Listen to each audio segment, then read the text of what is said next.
Hello, this is AstroKrys from CodaQueenAstrology. Thank you guys so much for being here. So today's video is going to be on the North Node and the South Node's mythology, but based on Vedic astrology, the myth connected to Rahu and Ketu. We are in the middle of eclipse season. We're having our next solar eclipse in the zodiac sign of Gemini. Now we're not having another eclipse in Gemini for the next 9 years. So this eclipse is very significant. I really would like you to check out the video that I made on the eclipses. So check the description below so you can get an idea on the energy of the eclipse and so on. But Rahu and Ketu are the causes that we have eclipses. This is the point where the ecliptic meets, and based on the orbit of the sun and the moon and earth, there is these moving points, which we call the North and the South Node, or in Vedic astrology, Rahu being the North Node and Ketu being the South Node. But I was really called to talk about the mythology. I will give some feedback in regard to the significance, but more tied into the mythology. I'm going to be making a series on Ketu and Rahu and the zodiac signs. So don't forget to subscribe and hit that notification bell so you're notified when I upload that video, or those videos actually.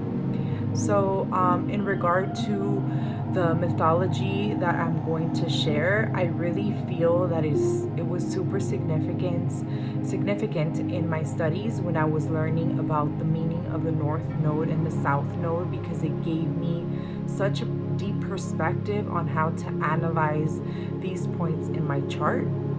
So the mythology goes that the sea was being churned to create ocean milk.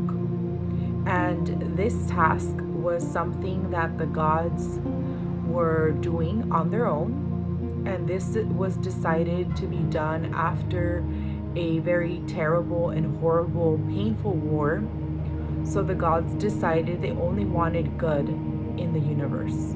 And the mindset or the thought behind churning the oceans to create this immortal elixir was that only the good people would drink this elixir, or the good gods would drink this elixir, and the demons would eventually disappear from the world, meaning that everything would be good. But it really didn't work out that way. So they were churning and they were unsuccessful.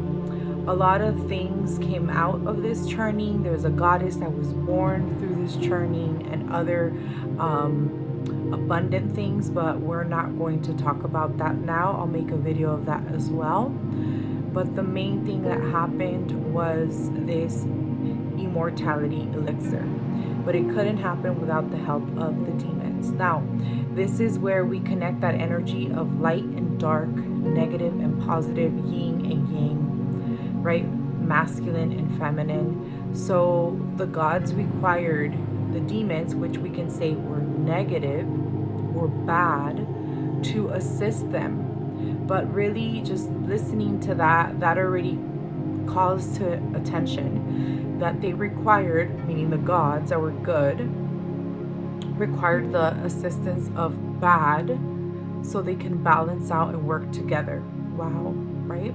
That's what they did. They created the elixir. So together, not just good energy, not just bad energy, but together, good and bad, becoming balanced, created this immortality elixir. So that's one key right there. Learning to harmonize these energies. Well, once this elixir was created, the gods never had intention to share it with the demons that helped create the elixir. So they hosted a party where the sun, the king, and moon, the queen, husband and wife, were there celebrating with the rest of the gods, and they were all going to drink this nectar, this ambrosia of immortality. One demon was made aware that they were having such party, and he was upset because he was not invited. He also wanted to become immortal. So what he did is he disguised himself as a god, and he was a dragon serpent. So as he was attending this party and he was able to get in and no one noticed him, he noticed beautiful Venus. And I'm using Venus as the archetype, but she actually has a Vedic name. But because I'm a tropical astrologer, not to confuse the mythologies or the significance more. So Venus was dancing and she was performing her sacred dance. Now the serpent got aroused, and as the gods were passing this ambrosia of life and he was about to sip it, the moon noticed that he was there because he was so excited and turned on that he saw beautiful Venus dancing, and he was kind of being seduced. So his tail came out of his costume or his disguise, and they knew that he was a demon. So the moon shouted that and said, "There's a demon in here." Then the god, the sun, he grabbed his disc and then he threw it. So it was a weapon, one of those metal discs, and he threw it at him with the purpose of preventing him from drinking from the chalice. However, it was too late. He had already drank from the elixir of immortality and he became immortal. But he was now severed. His head was severed from his body because that disc sliced his throat and disconnected the head from the body. But now the body was immortal. So this person, this demon couldn't die. And as this happened, he swore that he would be the enemy of the moon and the sun forever, and he would forever chase them. So because the gods did need to give him a role, they didn't know what to do. He was immortal. They were not going to be able to get rid of him. They did give him a role where he's able to chase the moon and the sun, but never to connect again. Because they know if this energy was to connect again, it would be very powerful, as this would be a demon that's connected in all senses, and a very strong demon that actually helped churn and create this elixir of life, and it would be a very powerful force. So they appointed him points in the sky where he's forever chasing the moon and the sun, and that's how we get those eclipses. We get either a solar eclipse on Ketu, a solar eclipse on Rahu, or lunar eclipses on both. So these points get triggered by eclipses, and what he swore is he was always going to eclipse the light. So he would eclipse the light from the moon, or he would eclipse the light from the sun, causing issues and problems. Now in Vedic astrology, both of these points are very, they bring a lot of negative qualities. So they tie it in more into the demon qualities, versus in Western astrology, the South Node is more tied into not so great, like more shadow qualities, and the North Node seems to be more celebrated as this is where we need to be, and this is the point that in our chart that we need to express. But really in my studies, I found that it's not either or. Both these points obviously have good and bad, but the whole point, and even looking at the mythology of this story, is to connect the energies to be harmonized. So we're here to look at the axis that we have activated in our horoscope, in our natal chart, and determine what's our path. What are the gifts we came from, which is the South Node. That's the body. The body's been there. The body's walked that path. Wherever we have the South Node or Ketu, we're used to that energy. We've mastered that energy so many times. We're experts in that energy. But do we leave our expertise behind? No. This is where we evolve. So we're supposed to look and decipher our gifts through that energy.